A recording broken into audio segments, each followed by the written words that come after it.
so I guess we'll start from the Yeah. top then. So, Okay. I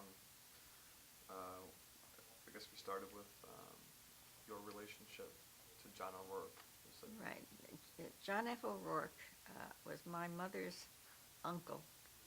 Um, he was the brother of my grandfather, William ORourke, and they were the two oldest children in a family of 12. Their father passed away when John F. ORourke was a student at Cooper Union, and my grandfather was a student at Fordham. Since their father died and there was a family to support, it was decided that John F. ORourke would stay at Cooper Union and my grandfather would take over the family business that their father had been running. My mother was 10 years old at the time, and John F. ORourke became her guardian. So many of the stories that I know about him, I know from the family history. And he was an inventor and he was an engineer, and he graduated first in his class from Cooper Union. He was in the class of 1876. He was considered a protege of Peter Cooper, who took a big interest in him as a student. He went on to an engineering business. He founded the ORourke Engineering and Construction Company. But he also taught at Cooper Union. He wrote books on civil engineering that have been used in other universities, one of which was the Princeton University School of Engineering. He was very much of a family man. So much of the work that he did included not only my grandfather, but several of his other brothers. One was James ORourke, one was Fred ORourke. And I believe they all came to help on the bridge. Now, I have an obituary here written in the New York Times at the time of his death. And it's dated the New York Times, Monday, July 30th, 1934. And one of the headings here refers to the Kipsee Bridge. And it goes on to say, while still a young man, Mr. ORourke was identified with the building of the New York elevated railways. Later, he was employed on work in connection with the Haverstraw Tunnel of the West Shore Railroad. Then he was engineer in charge of bridge building in Wisconsin, Texas, and elsewhere. But his first work of considerable importance was as constructing engineer from 1887 to 1890 of the Kipsee Bridge, one of the largest railway bridges in the world at that time.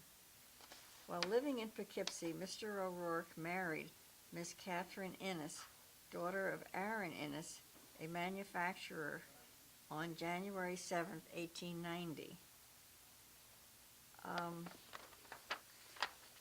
Aaron Innes played a role in the construction of the Kipsee Bridge.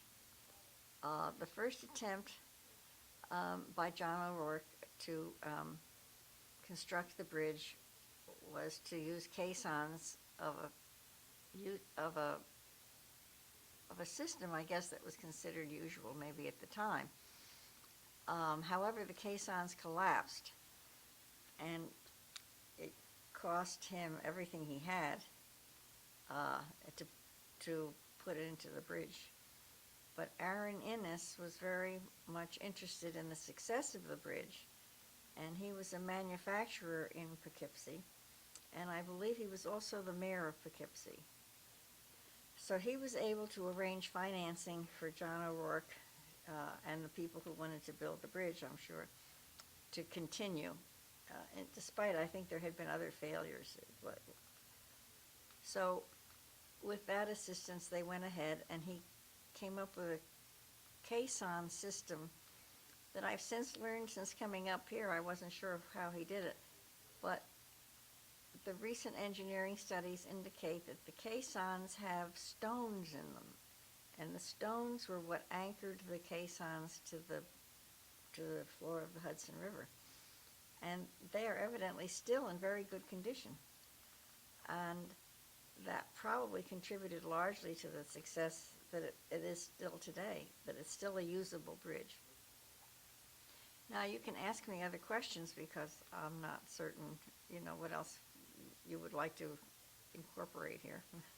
In terms of your relationship, from Oh, from my a family relationship? perspective, did you know John ORourke? Did you know him, your great uncle?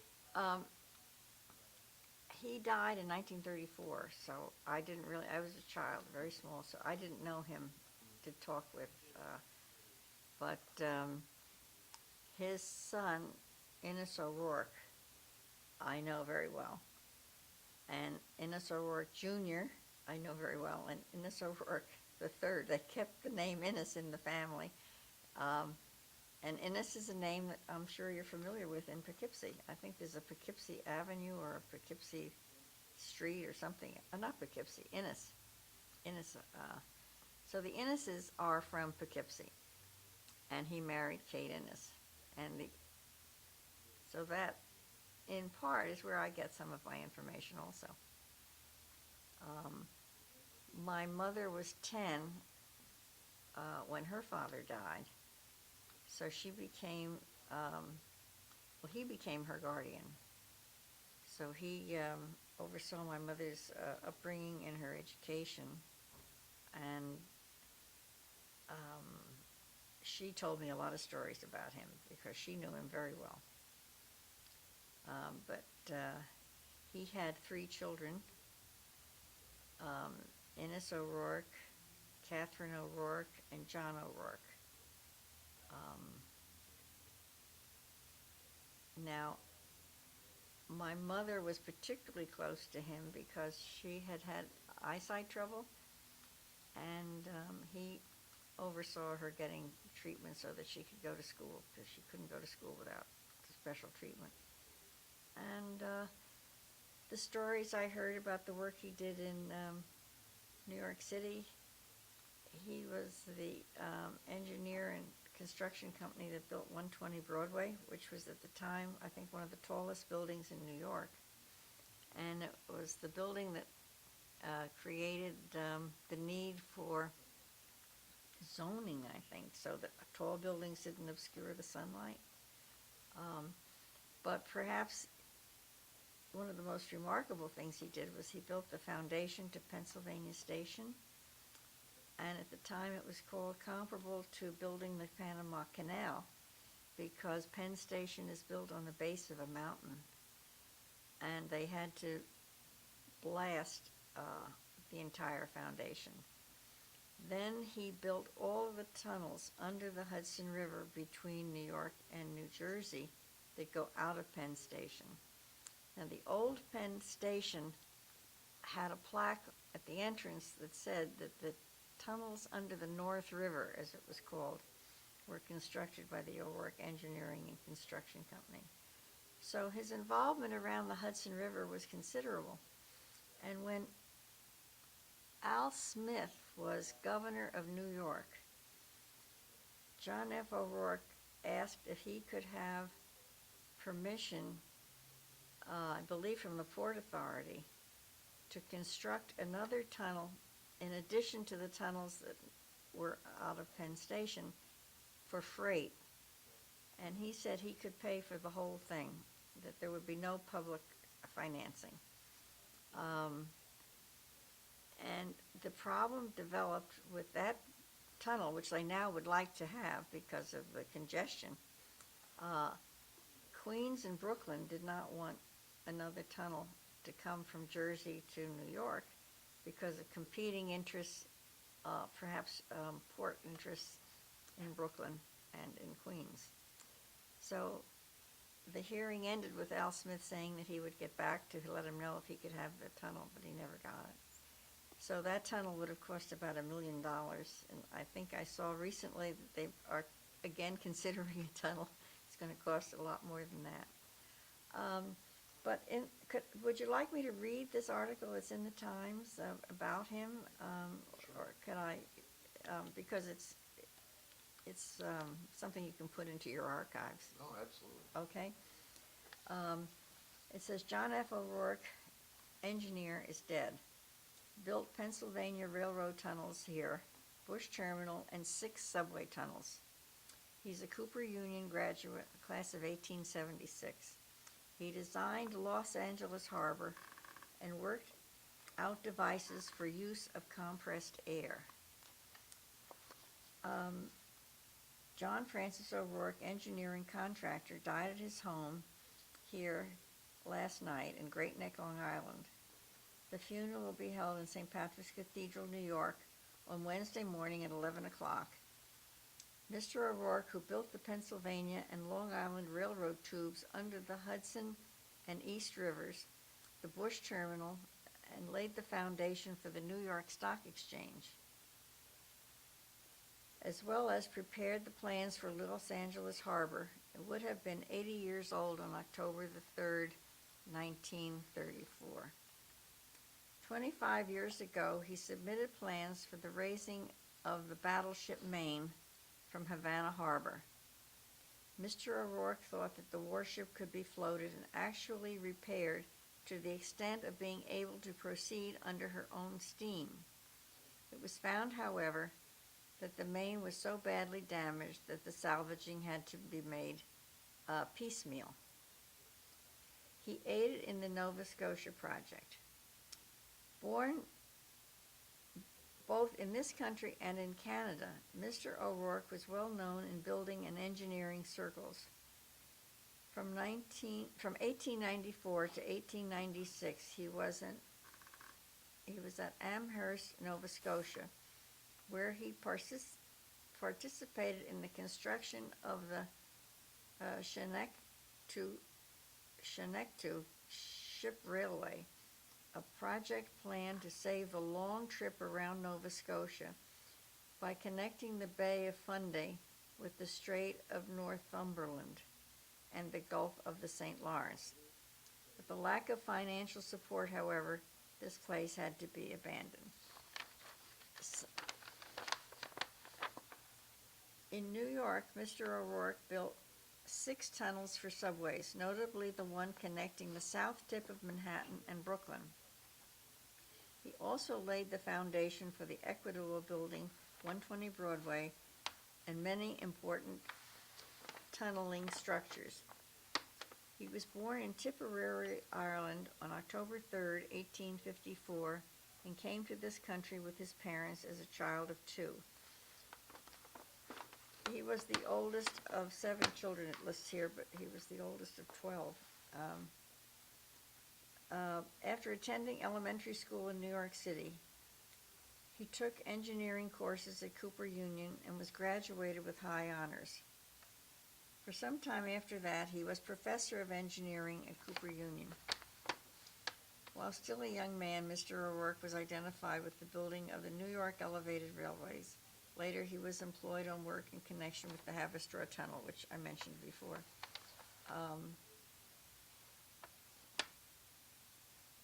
While living in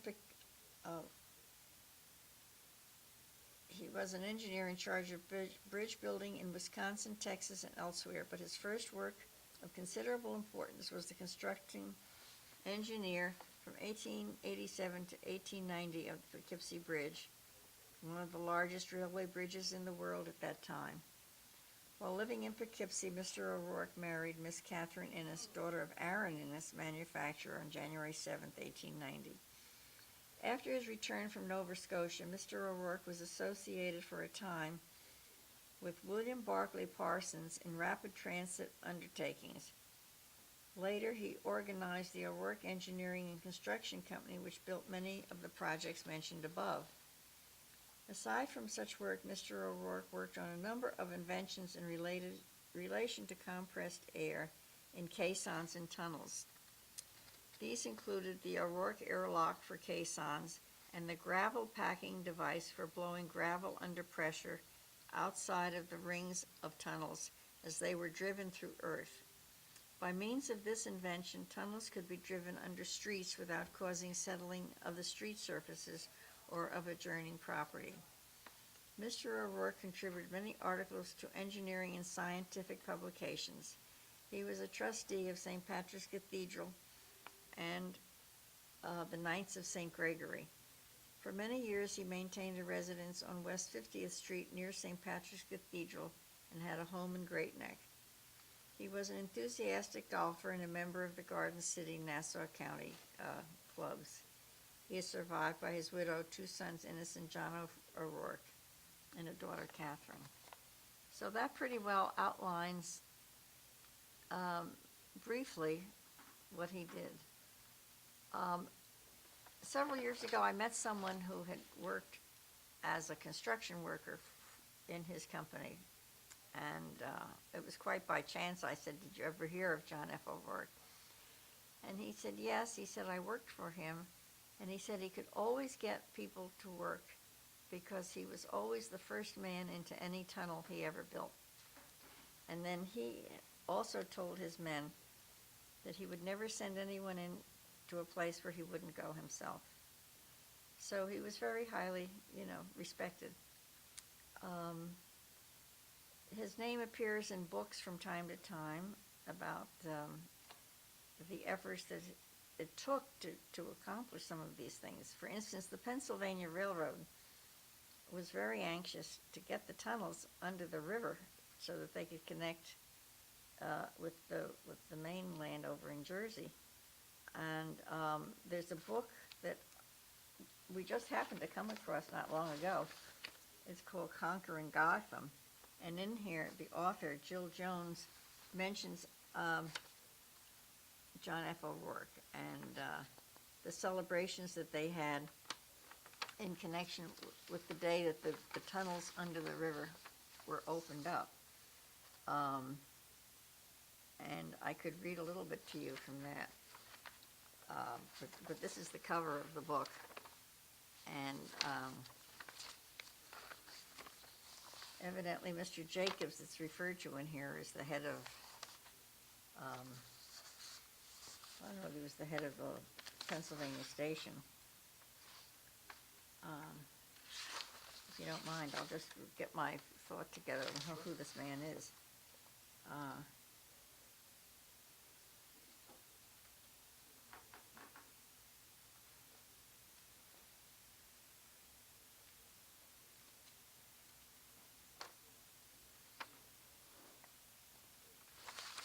The Erie Railroad is involved in this also.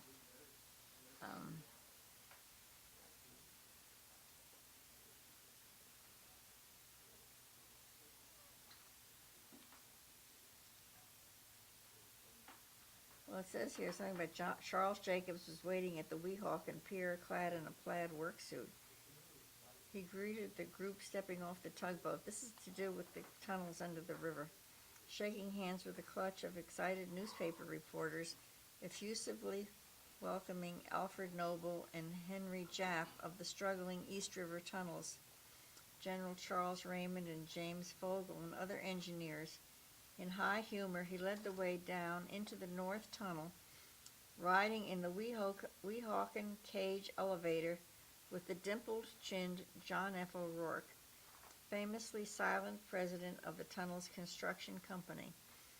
As a young engineer, ORourke had erected many of Manhattan's early elevated lines, as well as the Kip Sea Bridge, and in recent years his firm had built, by caisson method, the foundation of many of the city's celebrated new skyscrapers, including the commercial cable building.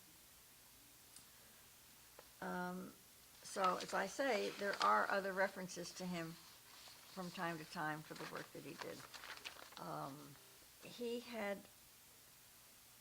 had financial successes and financial failures because many times his projects were so large they required a lot of financing through the banks. And if he ran behind schedule or if something went wrong, he sometimes lost his whole investment.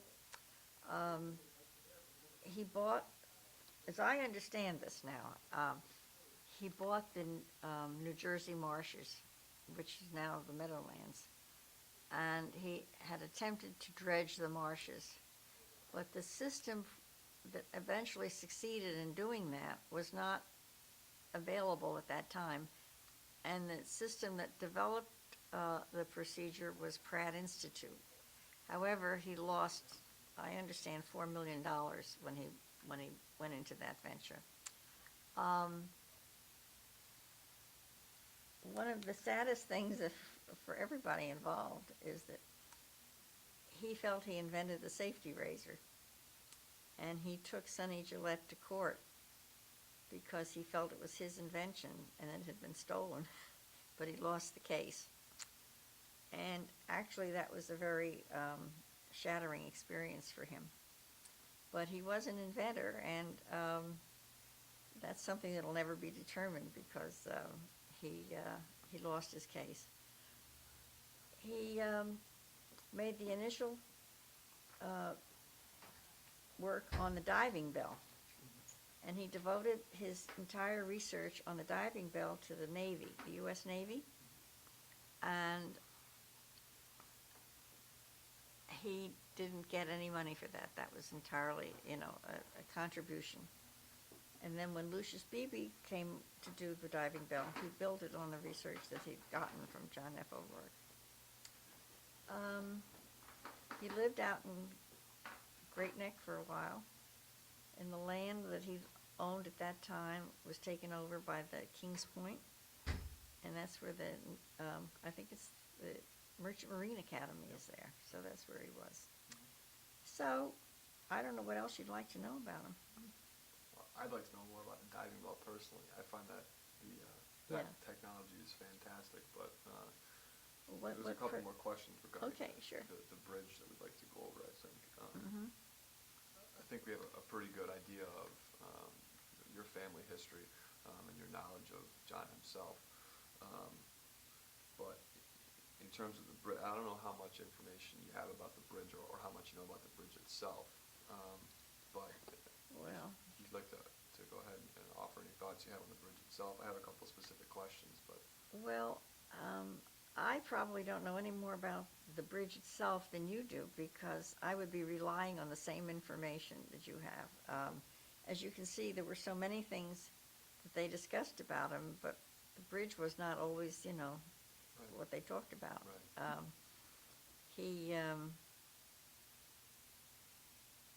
But as you can see, and everything that mentions him, the Kipsee Bridge was one of his major accomplishments. And that's the thing that has kept me interested, because I've heard about it all my life, and that's why I'm here. But I don't know anything about the construction of the bridge. Have you ever been on the bridge? No, I've been invited by Mr. Schaefer to come up when the time is right. I will do that. I've never been on the bridge. So you're looking forward to the Oh, I project? certainly am, yeah. Oh, yeah. Is there one specific thing that you find most interesting about the bridge itself, other than your familial connection to it? Well, it seems to me that it's the product of a lot of vision. The people who wanted this bridge, and they envisioned something that was viewed to be almost impossible at the time. And when you realize it was built in the 1880s and 1870s, there was considerable vision here on what the potential was to be able to unite these two shores, to expedite the delivery of steel and coal, and it was an economic success when it was finally completed. And it encouraged people, I think, to take chances and to be innovative and not to give up.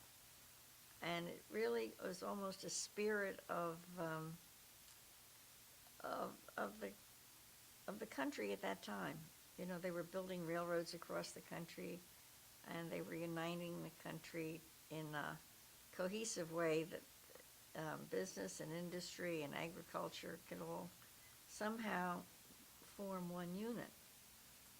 And it probably made it more of a United States than it might have been if it didn't have all the railroads to hold it together. Also, people had to take risks, and this was a big risk. And when you think about Aaron Innes putting up the money for it, he stood to lose a lot of money if it didn't work. And I've only heard from other people that there had been several attempts before it was finally completed. But they didn't give up. So that's what I think about when I look at it, that they never gave up. Obviously, the bridge played a crucial role in transportation in this country in its heyday, and in moving goods across the river, and like you said, kind of uniting the two sides of the river. That's right. That role has pretty much passed at this point. Obviously, in the 70s is when they stopped using the railroad bridge as a railroad bridge. Yeah, that's right. It just became pretty much vacant. And now with the plans to make it a walkway, what kind of role can you see it playing for the community, for the Hudson Valley as a whole, obviously, but for Poughkeepsie as well? Well, I think that the time has come when these Hudson River communities will be able to absorb a lot of the urban growth that's been coming out of New York City, because New York can't offer any more. It's done all that it can do in terms of attracting major corporations and major interests. They've run out of land, they've run out of building space. And with the transportation system being what it is, people can come up to Poughkeepsie and they can still do business here and not feel that they're isolated. And they can walk to New Jersey. I mean, so I think all these big towns, Poughkeepsie, Ossining, all the way down the river, will benefit from an infusion of capital that will be attracted by the novelty of this bridge. This bridge is a novelty that I don't know where it exists anywhere else. It's going to be the highest and the longest pedestrian bridge in the world. And that's quite a claim to fame. In fact, when it was built, it was the highest and longest bridge until one was built in Scotland to supersede the height and the width, I guess, and the length. And it's very important for people, I think, to remember the history, because history gives a lot more meaning to a venture than just something that appears out of the blue, and people can't identify with it necessarily. But hopefully the people in Poughkeepsie can take a lot of pride that they had the vision to come up with this bridge in the first place and to maintain it. They didn't tear it down. And one of the regrets that I have about Penn Station is that they tore it down. But Poughkeepsie somehow was able to maintain it and make this walkway possible. And who knows what'll come next for it? You never know. And I often think about how much I'd like to walk down from the beginning to the end of this trailways that they're putting together. And when you think of the bicycle paths, and now people have to ride on the Bronx River Parkway, but pretty soon they can ride on this trail that'll be much more scenic and safe. There won't be any automobile traffic or anything like that. And I'm hoping that somehow John F ORourke will not be forgotten. And I'm very much interested in the history of the whole area. And one reason I wanted to contribute to this is that when I was a history student myself, I found how hard it is to put together an accurate picture of a person or an entity unless you get all the facts. And you have to pull them together, and this is a wonderful exercise in pulling this together, because as you can see, there's nothing comparable to it at the moment. And also, I'm really amazed at the amount of funding that's available. I mean, the state of New York is doing this along with private foundations. That's very impressive. I mean, when you see how much of our structure in this country has crumbled, the bridges are collapsing. This is quite a thing for pride of New York State.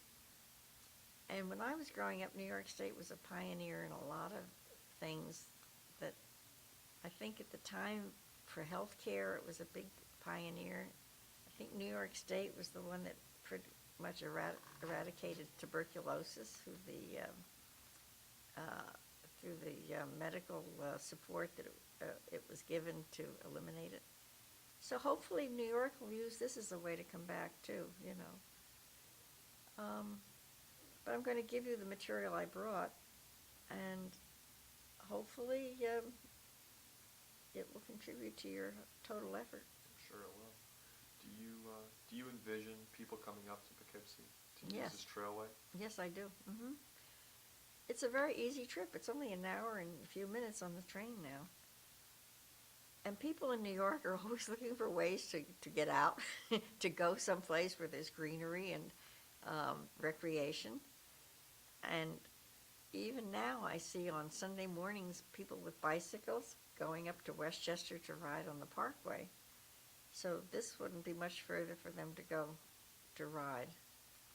And walking is another big physical fitness program.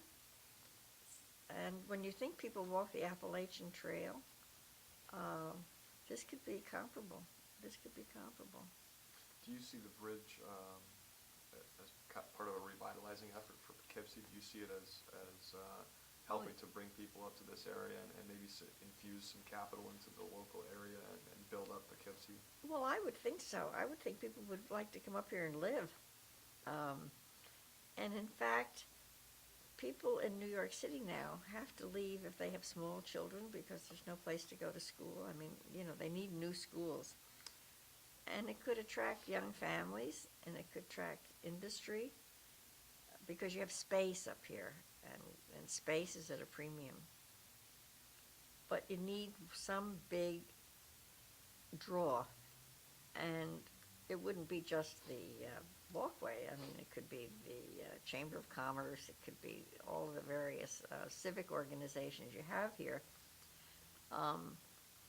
But also, it would be something they could invite potential investors to see. And it would be an attraction. It would be different. And as we all know, it's going to be the tallest and the longest pedestrian bridge in the world. So hopefully it'll attract some interest all around by everybody. Have you ever lived in the Hudson Valley? No, I've never lived in the Hudson Valley, no. I'm just trying to think of any possibility. No, I never did. Okay. No. Always in the city, in the metropolitan area? No, I was born in New York, but as a child, I lived in Norwalk, Connecticut. My maiden name was Sprague. McClintock is my married name. And then I moved to Princeton, New Jersey, and I went to Cornell University, and just as an aside, my father-in-law, who was Dr. Miller McClintock, and is where my married name comes from, he was the first traffic engineer in the United States to get a PhD from Harvard in traffic engineering. And when you drive down the middle of the road, or you drive down the street and you see the yellow lines down the middle of the road and the white lines, those were from his PhD thesis at Harvard. So traffic has come up again in my life. So you have all kinds of ties to the transportation industry. Yeah, that's right. Foundations of transportation in this so country. the cloverleaf on the highways was from Dr. McClintock, and so it's just it's kind of like a circle. Here I am. Very neat. I'm talking about my mother's uncle, and I can also talk about my father-in-law to some extent. Very neat. I just have one final question regarding the bridge itself. Obviously you don't have a whole lot of involvement with the Walkway project itself. No. You're more interested in the historical perspective, but as the state has produced funding for the bridge and decided to turn it into a state park, do you have any suggestions for naming the bridge, naming the state park? Well, I love John F ORourke, but I don't think I'm going to get that. That would be pretty neat. That would be nice for us. a name for the, well, I like the name of the walkway. I like what you've done already. I find very little room for improvement over what you've already done. I mean, I'm really happy to be included, and I really feel quite honored that you invited me up to hear this, because I would have just been on the sidelines cheering you on. But I think any name they come up with would be, fine. What I would like is that, if possible, there could be a little plaque or something on there about who he was. Beyond that, I think we'll take what we can get. So. Well, we're certainly thrilled that you decided to come up and share your some of the history of your family with us. Could I give you the name of my cousin, Sure. who's Innes ORourke? He is the great-grandson of John F ORourke. Now, let me see. He's another source other than myself, and he told me he's been following the progress of the bridge, and I think he said he contributed to, whatever, a membership maybe. Sure. His name is Dr. Innes ORourke the third, and his address is RFD number 1227 The Knoll, Oyster Bay, New York, 11771, and his telephone number is 516-626-0926. And as I say, he's a pediatrician in Long Island. But I'm sure as his great-grandson, he probably has some more stories. Absolutely. That I don't have, right, that he would have heard. He wasn't alive, of course, when John F. ORourke was alive, but his father was. Now, John F. ORourke's son, Innes, passed away several years ago.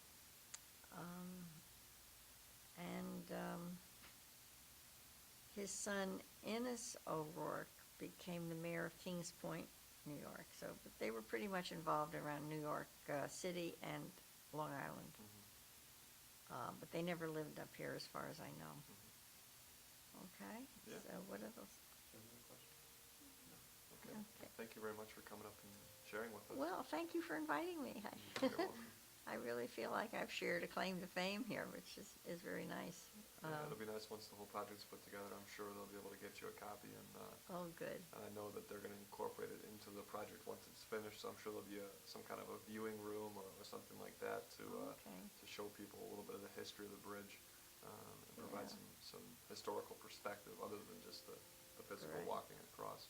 Does your local historical society have much information about the history of the bridge? Did they preserve it?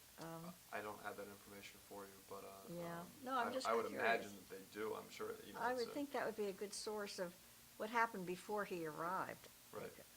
And maybe even why they called upon him. Sure. I do understand that the Carnegie steel is the steel they used on the bridge. Somebody mentioned that at the public hearing. Yeah, I believe we heard that from Mr. Schaefer. Yeah. He told us that. Yeah. Yeah. Also, I've been in touch with Cooper Union. I'm working with Cooper Union on trying to. He was in the Hall of Fame at Cooper Union. They're having their 150th anniversary, I think, next year. And I've talked with them about, keeping this information available. Sure. And much to my surprise, a lot of their archives are gone. They have nothing. They can't find them. So, I would think if Poughkeepsie was maybe as a city, they would have kept a lot of this information. And maybe you'll find out more. And hopefully, if there's more about him in there that I don't know about, it would be in connection with maybe with how he got Aaron Innes interested in the bridge, or Aaron Innes got him interested in the bridge. Sure. But I do know that Aaron Innes played a financial role, and John F. married his daughter, so that's an interesting personal Right. aside. Absolutely. Yeah. That's the great part about history is there's always more of it to dig up somewhere. Yeah, that's So right. I'm sure we'll pursue those avenues and try to get as much information from the historical society as we can. Yeah. And also try to look more at the coming together of the parties who built the bridge, obviously the Inneses and John ORourke. So. Yeah. Well, it was probably just a missing link that he found, you know. It was probably a lot of people thought of things, but they just couldn't make it work until he got here. So, and that's why I think they keep talking about him in terms of the bridge. He came up with the problem. He solved the problem, whatever it was, and I'm impressed that it's still standing. It's an amazing story considering how many younger bridges are crumbling all over the place. Well, that Minnesota bridge it brought everybody to their, to their realization that, and in fact, when I talked with Peter Cooper recently, or Cooper Union, I said, there might be more involved in this bridge about the materials they used. And, some of the improvements that they've made in bridge building maybe haven't been as good as the materials they used in this bridge. Sure. This is a steel bridge, and evidently it's not too rusty, or at least they went through the rust and they found that the steel was still pretty good. That's what Mr. Schaefer told us, was that they'd spent a couple $1 million doing some very in-depth research and going out to the bridge, actually testing the steel and the materials in the caissons and in the bases, and the results came back and said that the bridge really was built to last forever, and that it's in just as good condition now as it was then. Just some very minor improvements need to be made, but I agree with you. I think some of our current technologies and things like that might not be as great as they're cracked up to be. No, that's right. That's right. Sometimes when they think they found something more economical, maybe it hasn't been as efficient. Right. So I was impressed that the Carnegie steel is still working, Absolutely. And I think they probably had an interest in getting this bridge constructed too, though. When you think about it, the suppliers and the business people that were going to use it as a railroad bridge would have been very much anxious to have it succeed. So if there are meetings at town hall and things like that, that would even maybe tell you a little bit more. But I think I've told you everything I can tell you. Thank you very much. We Well, appreciate you're it very welcome. much. Anything more I can do, I will be glad to come up. In fact, I'm going to try to come up as time goes on. Great. Follow the progress. Great. And maybe join one of the committees or something. Well, hopefully we'll see you soon. Yeah. In the near future here as the project moves forward. Thank you very much. Thank you very much. Yeah. Much appreciated. All right, great. Okay. Have you seen the book? Have you seen the Bridging the Hudson book? Have I seen the bridge? Which? It's one of the props back here. Oh. I noticed. Have you seen this before? Oh, let me see. I'm not sure. I know it exists, but I haven't seen it. I know there's a picture of John F ORourke in here. Somebody told me that, but I have not seen this book as a. Yeah, as a. it's a wonderful source, Yeah. and it goes into many of the things that you were talking about there. Yeah. But this first section is the section about the building of the bridge. Oh, okay. Placing the piers, and so it must be in these first few pages. Oh, okay. Yeah. So these are some of the local advocates of the bridge. So it's that. Is there a thing of Aaron Innes in there, I wonder?